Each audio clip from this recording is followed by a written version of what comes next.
E lá vamos nós, amigos, para mais uma edição do Fatos, Informações e Opiniões com Ed Moreno aqui no YouTube. Então vamos lá, canal esse que você pode participar, né? Deixando seu like aí, clicando no joinha, também pode comentar, né? E também pode se inscrever. Já chegamos a 70 inscritos aí. Tá bom, né? Tá bom, tá aumentando, aumentou 3, né?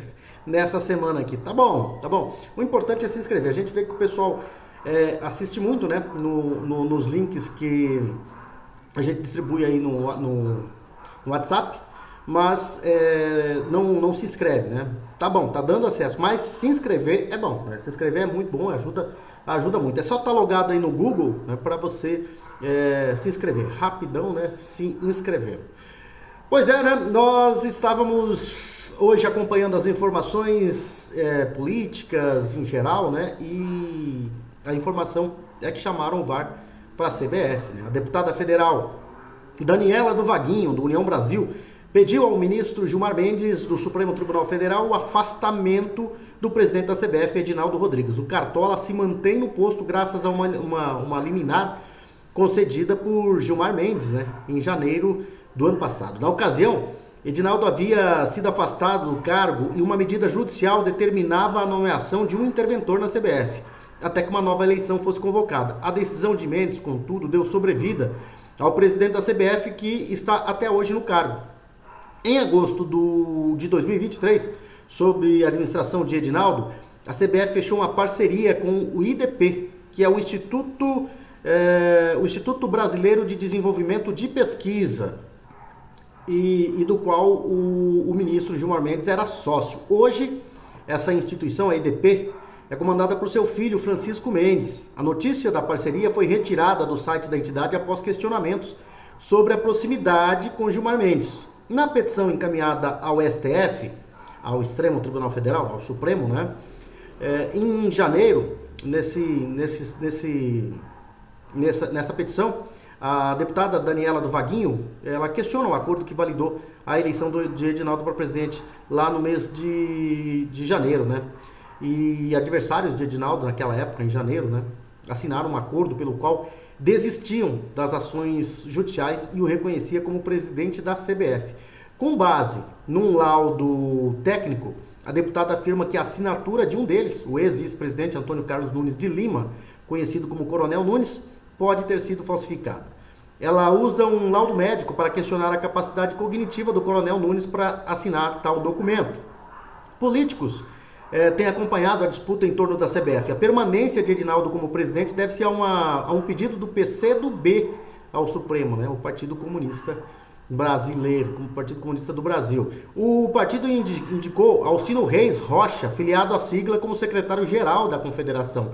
O cargo só está abaixo da presidência e tem sob sua responsabilidade a relação com entidades internacionais como o FIFA e a Conmebol, com entes governamentais e com as federações estaduais e clubes filiados, né? Na verdade, a gente já sabe que, em se tratando de CBF, futebol brasileiro, tudo é maracutaia, né? Mas, dessa vez, a deputada federal Daniela do Vaguinho achou essa brecha aí, né? Já estava ruim a situação do Edinaldo, e agora, né, nós sabemos que o Edinaldo ele foi filiado ao PCdoB, ao Partido Comunista do Brasil. E o Alcino Reis, que foi indicado, o Alcino Reis Rocha, que foi indicado a secretário da CBF, também é do PCdoB. Agora está explicada aquela história da camisa vermelha, né, na seleção brasileira, que logo pela repercussão, né, foi descartada. Mas logo eles vão tentar de novo. Não se admirem, né, se eles tentarem de novo. E vão, né? Bom, informações sobre o esporte. No final a gente vai falar a rodada de hoje, deste meio de semana, dos campeonatos que estão aí em andamento. Essa semana nós estamos de folga aí com a Copa do Brasil e o Campeonato Brasileiro, hora e vez da Copa Libertadores da América e a Sul-Americana. No final do programa a gente vai divulgar aqui a rodada da semana. Agora nós vamos falar que o governo Trump afirmou, né, que uma conversa com Bolsonaro vai ser a prioridade número 1 e é a prioridade número 1 no Brasil. Apoio internacional ao ex-presidente do governo Trump reforça a aliança conservadora e pressiona o governo Lula, né? O que eles não queriam aconteceu. A visita de representantes do governo Trump ao Brasil, desde ontem, dia 5, tem um objetivo claro e declarado: encontrar-se com Jair Bolsonaro. A comitiva americana classificou a reunião como prioridade número 1. Segundo a apuração da CNN Brasil e de veículos independentes, a agenda marca um momento crucial para a direita brasileira e acende o sinal vermelho no Palácio do Planalto e no STF. Mesmo após a cirurgia recente, Bolsonaro vai receber os aliados americanos em sua residência em Brasília. O encontro ocorrerá provavelmente, né, era para ter ocorrido ontem, né? E também ontem ocorreu aí o compromissos da comitiva no Senado e reuniões com presidentes das comissões da Câmara e do Senado. Fontes diplomáticas indicam que Trump está atento à situação brasileira e vê com preocupação o avanço da censura, a prisão de conservadores e a supressão de direitos fundamentais no país. A visita é vista como um gesto de solidariedade a Bolsonaro, hoje inelegível, e um recado direto a Lula e ao sistema que, segundo a direita, atua para destruir a oposição. Na verdade, não é segundo a direita, né? Eles estão fazendo tudo, eles estão mostrando que eles querem destruir o bolsonarismo, né? O que eles consideram extrema-direita. A extrema-esquerda, hoje comandado pelo partido mais esquerda do país, que é o STF, quer destruir, sim, o bolsonarismo, está claro, né? E o Eduardo Bolsonaro, que está nos Estados Unidos, deputado federal licenciado, ele fez aí um desafio ao jornalista, o que ele chama de jornalista militante de mentirosos profissionais, né? O jornalista Jamil Chad correu para publicar um texto tentando desmentir o deputado Eduardo Bolsonaro sobre o motivo da vinda ao Brasil de David Gamble, o coordenador de sanções do governo Donald Trump. Eis o que disse o jornalista ao site UOL, abre aspas para o Jamil Chad. O governo de Donald Trump desmentiu a versão dada por Eduardo Bolsonaro de que um americano seria enviado ao Brasil para tratar de sanções contra autoridades brasileiras. A viagem ocorrerá a partir desta segunda-feira, mas a versão da Embaixada dos Estados Unidos no Brasil não cita na lista de temas a serem tratados a questão defendida pelo deputado licenciado. Além disso, o UOL revelou que a viagem anunciada por Eduardo Bolsonaro, de um funcionário do governo Trump, já havia sido organizada pelo próprio governo brasileiro e tem como objetivo estabelecer uma cooperação entre os dois países no combate ao crime organizado. Agora eles apoiam o combate ao crime organizado, né? Desde sexta-feira, o deputado licenciado vem anunciando que David Gamble, coordenador do escritório de sanções do Departamento de Estado, estaria viajando ao Brasil para tratar de medidas que a Casa Branca estaria supostamente pensando em adotar contra o ministro Alexandre de Moraes, outras autoridades brasileiras. A versão do governo americano foi outra e o tema da liberdade de expressão ou das sanções contra Moraes não entraram na explicação oficial emitida pela diplomacia dos Estados Unidos. E na verdade, ele escreveu isso no domingo, né? Tentando desmentir, inventou, né? Os campeões da fake news são os próprios esquerdistas, né? Mas eles querem dizer que que é o pessoal da direita que dissemina a tal da desinformação, né? Que eles tanto querem combater porque, na verdade, são as verdades que aparecem sobre eles nas redes sociais. E é isso que os preocupa, né? A resposta do Eduardo Bolsonaro foi o seguinte, abre aspas para Eduardo Bolsonaro, deputado federal licenciado. Chega a ser engraçado ver alguns jornalistas desesperados para tentar me desmentir e descredibilizar o trabalho que tenho feito aqui nos Estados Unidos.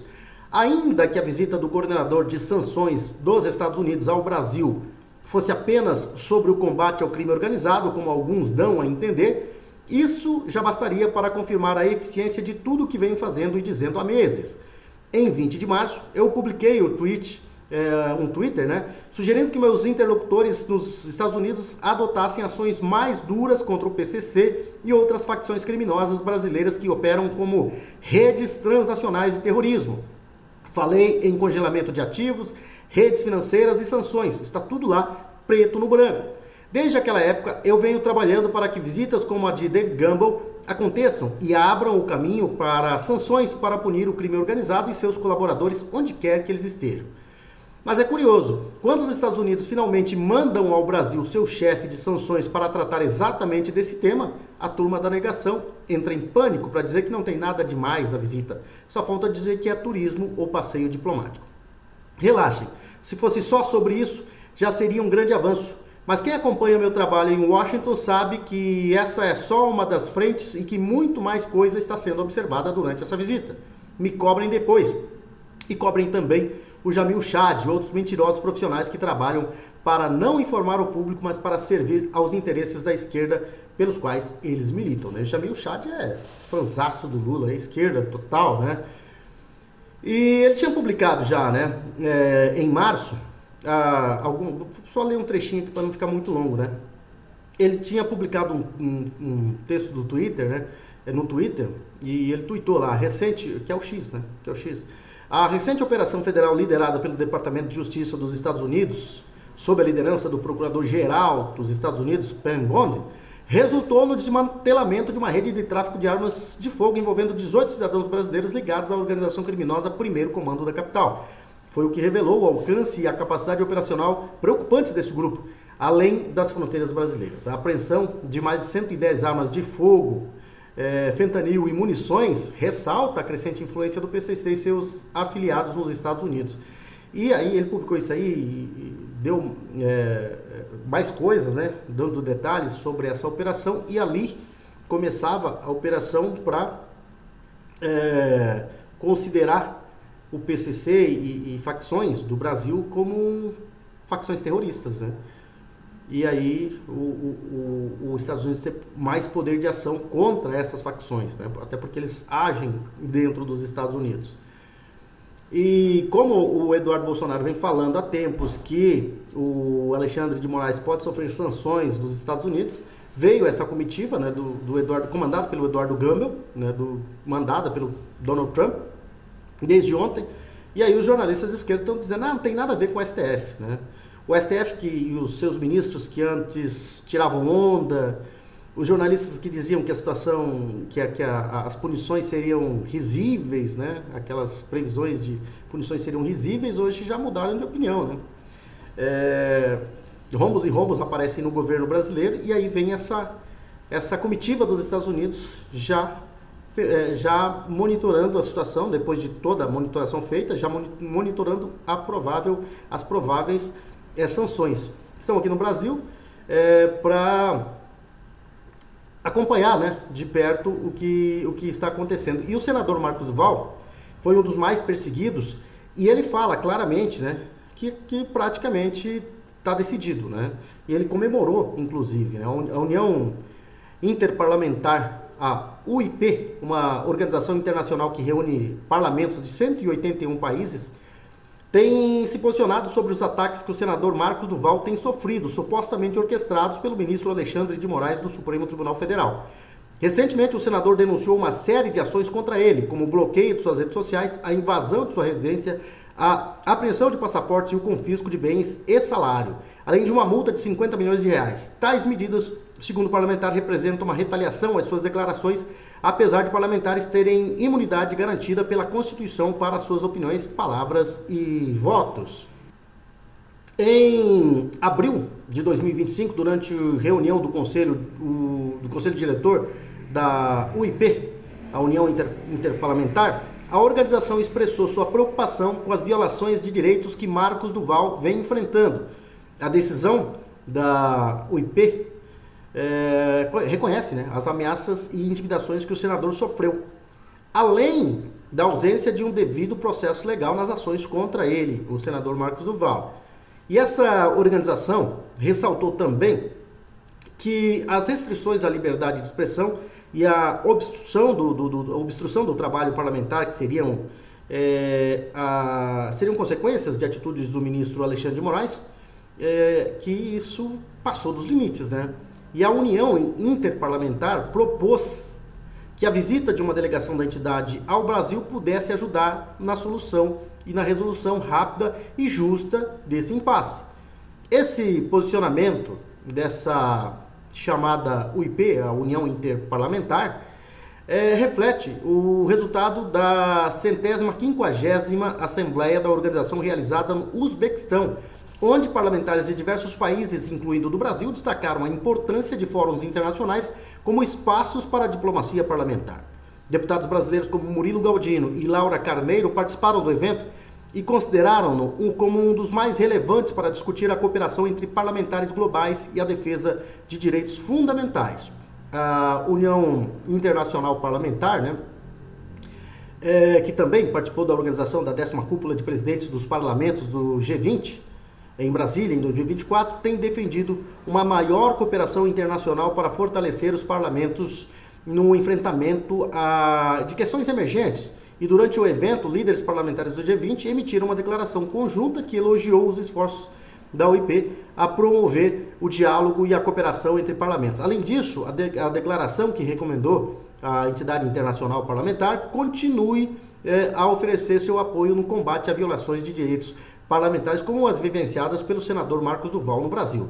No caso do senador brasileiro, a OIP sugeriu que o Senado siga com seus esforços para garantir a proteção de seus direitos, lembrando que a defesa dos parlamentares é uma responsabilidade fundamental do Congresso Nacional.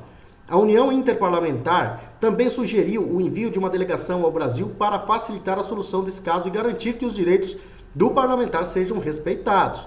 A situação envolvendo Marcos Duval levanta importantes questões sobre os limites do Poder Judiciário nas disputas políticas e a necessidade de uma vigilância constante sobre a proteção das liberdades democráticas. A manifestação da União Interparlamentar reforça o papel vital das organizações internacionais na defesa dos direitos humanos, da liberdade de expressão e da imunidade parlamentar, que é o caso aqui principalmente do senador Marcos Duval, além de destacar a importância do respeito à Constituição e ao processo legislativo.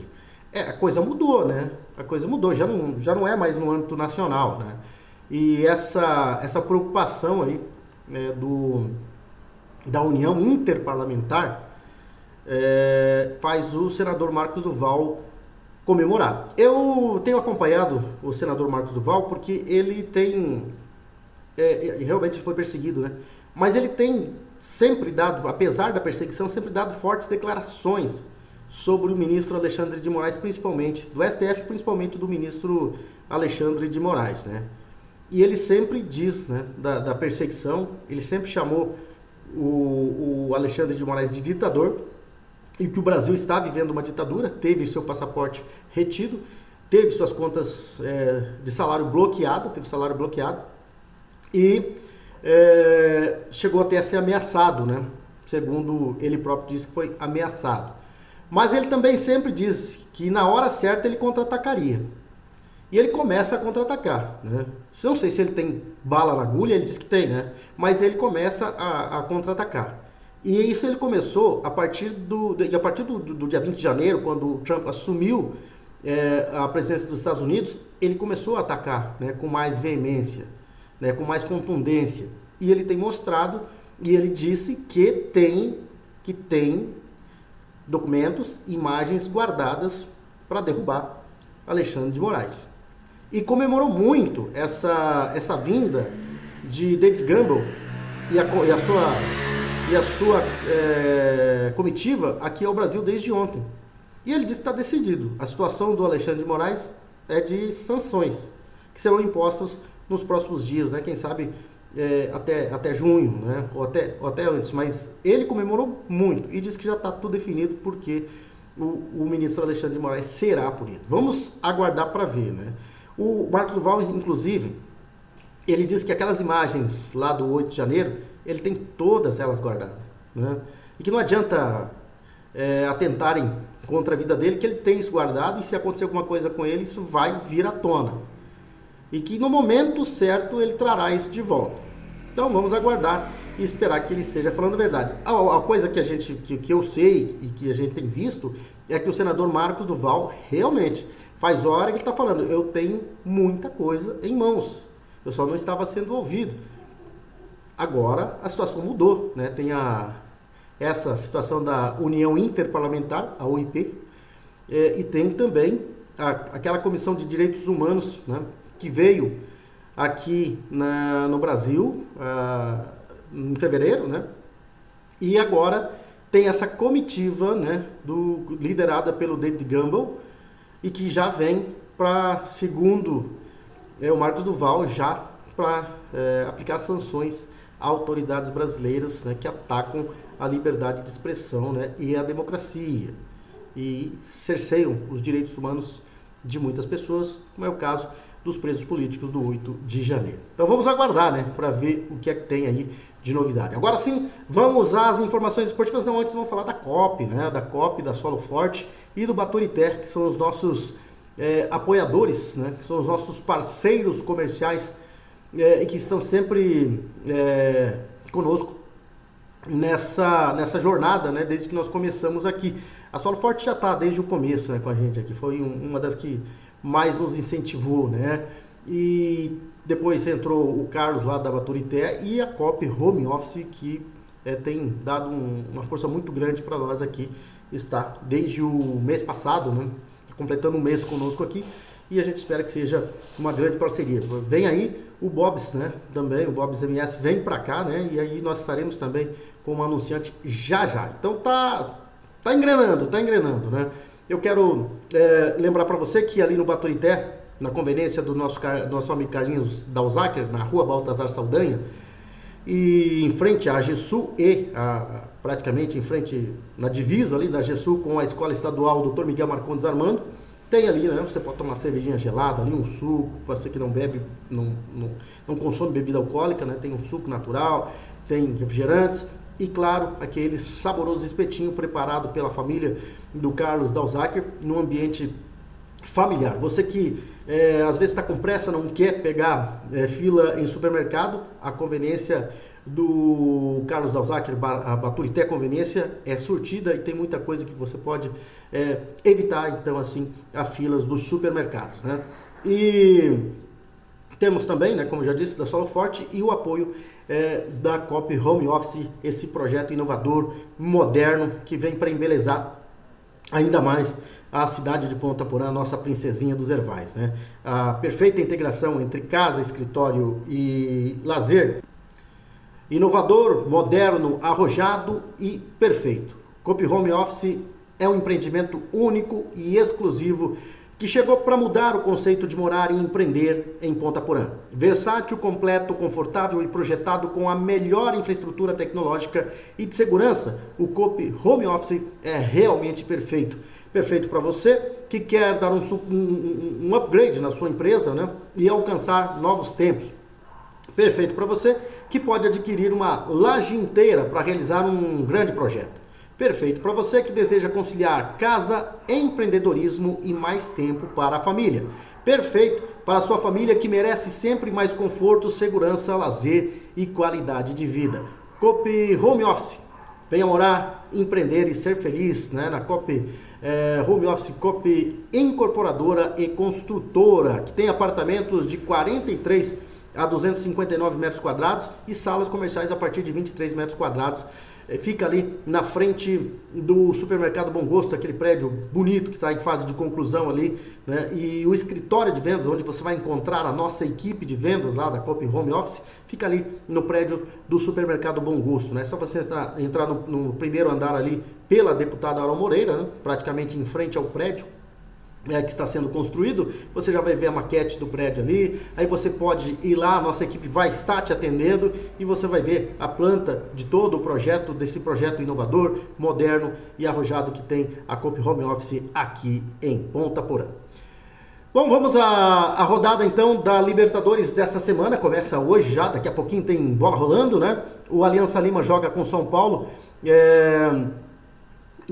lá em Lima, né? E o Bucaramanga joga contra o Racing da Argentina. Tem ainda Carabobo e Botafogo lá na Venezuela. O Fortaleza joga contra o Colo-Colo ainda hoje, que tem ainda o Clube Deportivo San Antônio enfrentando o Peñarol.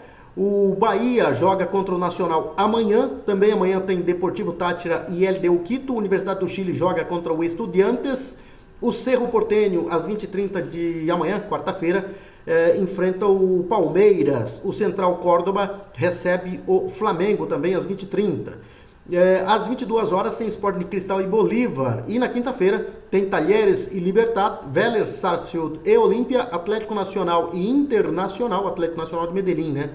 E o Internacional, o Barcelona de Guayaquil enfrenta o River Plate e o Universitário do Peru enfrenta o Independiente del Valle. A rodada 4, a quarta rodada da fase de grupos da Copa Libertadores de América. Também tem jogos pela Copa Sul-Americana, né? E os jogos são os seguintes, 4 rodadas também, né? A quarta rodada da fase de grupos. 4 de 6 rodadas da fase de grupos dessa primeira fase, né? Nós teremos hoje o Sportivo Luquenho enfrentando o Godoy Cruz, o Nacional Potosí enfrenta o paraguaio Guarani, o Vitória vai enfrentar o Defensa e Justiça, o Boston River joga contra o Independiente. Hoje ainda tem Corinthians em campo na Neoquímica Arena enfrentando o América de Cali. O último jogo da rodada de hoje, né, entre Melgar e Lanús. Amanhã tem Cerro Largo e Universidade Católica, Puerto Cabello e Vasco da Gama, União Santa Fé e Palestino, Muxucruna e Cruzeiro, Atlético Grau, Clube Atlético Grau enfrenta o Grêmio também amanhã, o Once Caldas joga contra o União Espanhola na quinta-feira. Tem Deportes Iquique e Atlético Mineiro, o Racing Uruguai enfrenta o Huracan, o Clube Gualberto Villarroel enfrenta o Fluminense, o Cienciano joga contra o Caracas. Tá? Então, rodada da Copa Sul-Americana e também da Copa Libertadores de América. São essas as informações de hoje. Nós voltaremos, se Deus quiser, amanhã com mais informações aqui no canal Fatos e Informações com Ed Moreno no YouTube. Grande abraço, fiquem com Deus e até amanhã.